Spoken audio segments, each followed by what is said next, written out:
Hello everyone, welcome back to another video, and in this video we will be talking about how to stay focused. Now this is a really important topic, especially for college students, because staying focused is what determines if the plan that you have, if that's going to be executed well or not. So the first thing is planning. So by that I mean having a long-term plan and short-term goals. For example, you can have plans like by the end of my college degree or the 4 years of college, I want to achieve this and that. And you can break that down into smaller goals. So like in first year, I'm going to do this, second year, third year, fourth year, I want to achieve this and that. After that, you can break that down into semesters. So for example, if I'm talking about, let's say second year planning, so I can break it down into that in third semester, I will do this, fourth semester, I will do this, so on and so forth.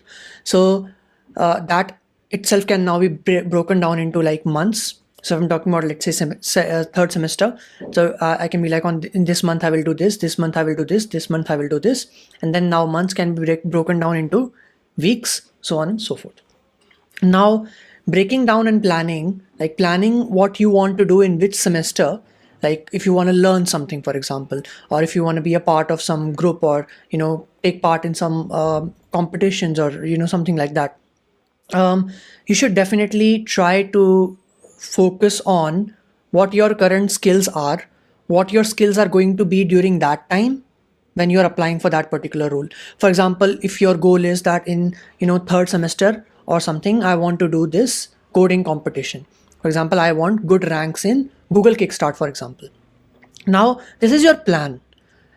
Now this is the thing, like you have to have some sort of like, okay, you have this plan of doing good in Google Kickstart. Now you see what are the requirements to do that. I hope you understand this point. So you have this plan like, okay, in third semester, one of the things I want to do is have good rank in, let's say, Google Kickstart. Now you will think to yourself, what are the requirements for this? So requirements are good at data structures, algorithms, problem solving, competitive coding, so on and so forth. Now you incorporate this in your goals, okay, in your planning. So that is what I meant, that whatever things you're learning, make sure you're actually applying that somewhere. Now, in order to manage all these things, I would suggest use a to-do list. So like I mentioned, breaking down years into semesters, and into months, into weeks, into days. So what you're going to do every day, you should maintain a to-do list for that, and you should check on your to-do list. Regarding to-do list, I would say regarding everyday goals, this is the next point. Have a realistic goal, because if you overburden yourself and you feel burnout, then you will lose motivation. So it's really important to have a realistic goal for the day. Okay, small steps every day are fine. One more thing that can help you is having good calendar habits. Okay, so like making your timetables, so on, and like stuff like that. Okay. Another thing is, this is the next point, which is applying whatever you are learning to stay motivated, which is something I mentioned before. Like if your goal is I want to have a good rank in Google Kickstart. So this is what you will apply your skills at. Okay. Your goal can be, I want to contribute to this open source project. So that is the goal. Okay. But now you also need to figure out same thing, requirements. So requirements can be, okay, this project is using this. I should learn Go. I should learn this distributed system. I should learn testing, so on and so forth. So now you can see I'm breaking down into two parts. What my goal is, what are the requirements. Somehow you have to merge these two together. Everything will then fall into place. Okay, so this was the next point. This was the point regarding applying whatever you are learning to stay motivated. And using a to-do list and all this planning and everything, like breaking down of years into months, this helps visualizing your progress, which is really motivating.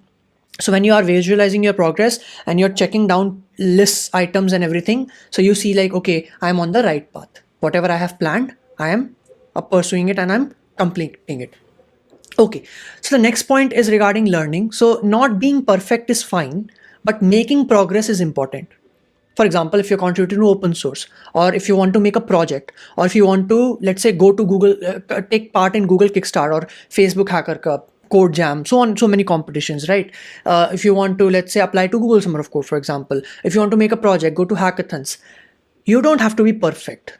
Okay. Not being perfect does not mean that you will say no to these opportunities, because you are not losing out on anything. Okay. Talking about open source, you can still contribute to open source. Every contribution counts. Everyone can contribute in open source. There are small issues for everyone. You can contribute to documentations, community work, and all these things. So don't just, be demotivated by that. You can still contribute.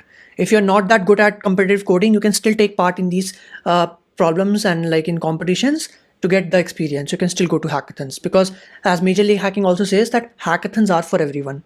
And that is something that is really, really true. Okay, so next point is you should not compare yourself with others. You should instead get motivated. So you should not be like, that person is doing this, that person is doing this, I am not doing anything. No, if you follow whatever I have just told you, you will be feeling motivated and you will be having a clear structure of what you want to achieve. Okay, so please don't compare yourself with others. You should get motivated by others. The next point is like regarding the calendar habits I said, is having a timetable. So having a timetable is really important, because most people are like, how do I balance college, how do I balance competitive coding, how do I balance development, and how do I balance open source? So all of this can be solved via having a good timetable. Take some amount of hours in your day, focus that on data structures, algorithms. The rest of those can be focused on whatever you're doing currently, be that development, open source, internships, or college work or exams. Okay, so having some allocated time for a particular thing, small amount of time together can lead to a big impact. Okay, so having a timetable is really important. I will make a separate video on that. And the next point is one of the most important points. Just have a to-do attitude. Okay, have a to-do attitude. You know that meme, like, just do it. You should have that sort of an attitude. Do not watch or fall for clickbaity videos. Okay, do not watch or fall for clickbaity videos. If you see videos like, Google summer of code crack in earn 2 lakh and get a job anywhere. No, don't watch these videos. I'll make separate video on this, on how to find the right YouTube video. In order to find the right YouTube video, you should check who is making that video. Does that person actually have any, proof that they are good at that particular thing? Now, I'm not saying that if you have not done that thing, you cannot make a video on that. No, I'm not saying that at all. But the thing is, there is no proof of concept over there. Same thing happened with Hacktoberfest. I'm not saying people who have not done open source cannot guide you with open source. I'm not saying that. I'm saying there is risk. And it happened during Hacktoberfest. Some person with so many hundred thousands of subscribers said that you should make spammy pull requests, and then everyone made spammy pull requests, and it was a really bad thing for open source community. So I'm not saying that if you have not done it, you cannot give guidance on that, but it's risky. And that is what happened in Hacktoberfest. So before watching the video, if you're watching a web development video, so if you're watching like complete web development roadmap video, you just go to that person's profile, see how much web development they know. If they are good at web development, definitely you can watch their video. Okay, cool. So this is another point, like you will find many shortcut videos on YouTube, right? So give priority to hard work than shortcuts, because shortcuts work for small term goals only. Okay, it will not be like permanent and everything like that. So hard work and like smart work is also important. Shortcuts are not going to work. Okay, especially in open source, because if you don't know something, one example for this can be, people ask me, hey, can you suggest me like how can I do this and that, and I'm not able to understand this code base, it's written in it's using React and stuff. I'm like, how can I help you? There is no shortcut. For example, if you are facing difficulty in understanding React of a project, then learn React. If you don't know Golang and want to contribute to a Golang related project, learn Golang. Okay, so there is no shortcut, and don't watch these clickbaity videos at all. You will waste your time. I have never watched any clickbaity videos on YouTube, and it has helped me quite a lot. Not watching has helped me. Yeah. Another thing is ignore negative people who say that you cannot do these things. So many of times, like for example, you will find people that, hey, you cannot make into this company by this, or you cannot get selected in this program, and you cannot do this, you cannot do that, you cannot do this in your first year. So ignore all these people. Okay, ignore negative people, basically what I'm saying. Many of time people will try to demotivate you and stuff, so you should ignore them. The next point is also a really important point, which is learn to say no. I'm talking from my point of view. I like going to events and stuff. I like hanging out with my friends, going to restaurants and meeting people, but I don't do that every day. I do that occasionally. Okay, I do that sometimes, like, okay, it's been a while, it's my friend's birthday, or it's been a while since we met, or we went somewhere to eat after college or something like that, but I'm not doing it every day.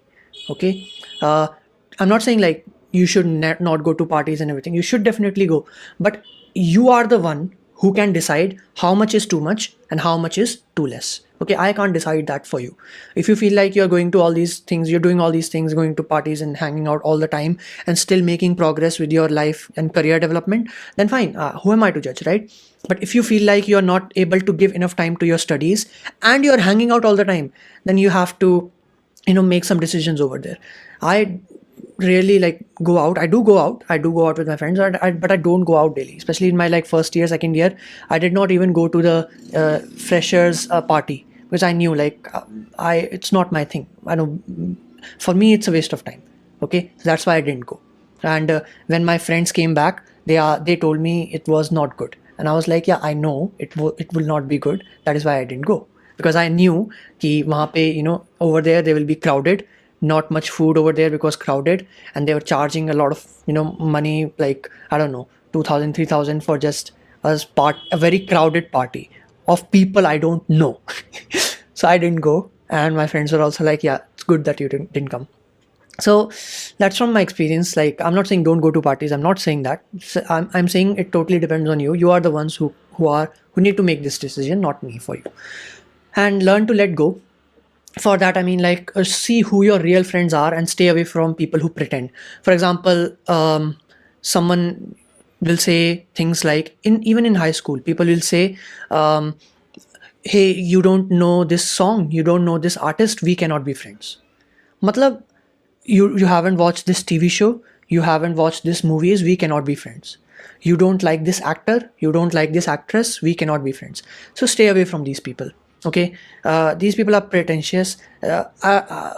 I totally support everyone's taste in music and everything.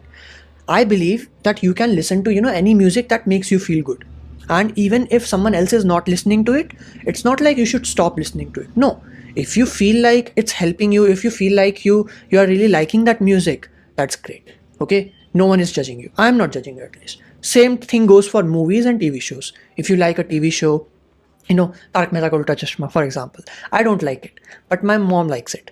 So I'm like, okay, fine, you can watch it. मैं judge थोड़ी कर रहा हूँ. I'm not judging anyone. If you like a TV show, you can watch it.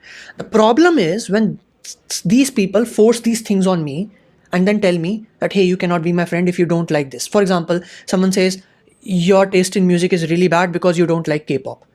Sorry, because you don't listen to K-pop. Okay, please listen to K-pop, otherwise I will not be your friend. I'm like, I don't have anything against K-pop. It's not like I don't like them. It's not like I love them. It's not like I like them. The only thing is I don't know about it. I am not like interested in the particular thing because I don't have time. It's not my cup of tea. For example, if I ask you, hey, do you listen to Arabian music? And the person is like, the same person who supports like who asked me like, we cannot be friends if you don't like K-pop. I'm like, do you like Arabian music? They were like, no, I don't. I have never listened to it. It's not like I don't like it. Same thing. You not liking Arabian music does not mean that you are a bad person or you are saying that Arabian music is bad. It's just that you don't listen to it. You don't have time to explore. Same thing with me. So I think it's great if you like K-pop. That particular person, who said that if you don't like K-pop, we cannot be friends, for example. I'm like, okay, tata, bye bye. I'm not saying anything against your taste of music. I'm just saying I don't have time. Okay. So please don't force your taste onto me and don't judge me on that particular thing. So you have to stay away from these people who say these things, okay? And who judge you for your taste in music and stuff. Okay, you can definitely recommend people, but you cannot say things like this, ki, listen to this else we will not be friends. That is really not good. Okay. And also don't be afraid to, share your point of view in like events and stuff and in projects and teams. So that is also another good point. One more good point is don't be afraid to showcase your work to the outside world. And this is also really important because if you are coding in isolation, that is not good. Okay. If you're doing some nice work, let's say open source blogging, going to events, networking with people, watching a talk and conducting some workshops, please post that on Twitter and LinkedIn. Marketing, learn how to market yourself. Really, really important. Okay. Learn how to write good emails, learn how to network with people. Whatever you're doing, please tweet about it, put it on LinkedIn. बहुत बहुत ज़्यादा important है. It's really important, really awesome thing it is, like showcasing whatever you're doing. Okay, because when someone visits your profile, they will see all the nice work that you have done, and it's all right. If you're doing good work and you're showcasing it to the outside world, what's the wrong in that? Nothing wrong in that. Okay, so don't be afraid to showcase your work to the outside world. Another one is say no to imposter syndrome, because you should not feel like I'm in a team where I don't know much. No, you don't know things that they are using. Okay, you know something else. And second point is, if you find yourself in a place where you don't know much about that particular project or tech stack, now that is a good thing, because now you will get to learn a lot and you will also get to contribute. So take it as a positive thing. The last point over here is something I mentioned briefly before, which is learn how to manage things. So like how to balance college studies and like, self studies and all these things. I made a video on that separately, so you can definitely check that out. I'll make more videos on the timetable part, so like how to have a good timetable and balance all these things simultaneously. But for now, you can watch the college versus self studies videos that I did. All right, well, thanks a lot for joining. If you want to connect with me, my Twitter handle is in the description below. You can reach out to me over there anytime. And you should all be active on Twitter, because Twitter is great and a really awesome developer community over there. You can also join all the Code for Cause communities in the description below. We post amazing opportunities and everything in the Telegram and Discord channels. So you can definitely check that out. And yeah, thanks a lot for joining. Make sure you like, share, and subscribe this video. And I will see you all in the next one.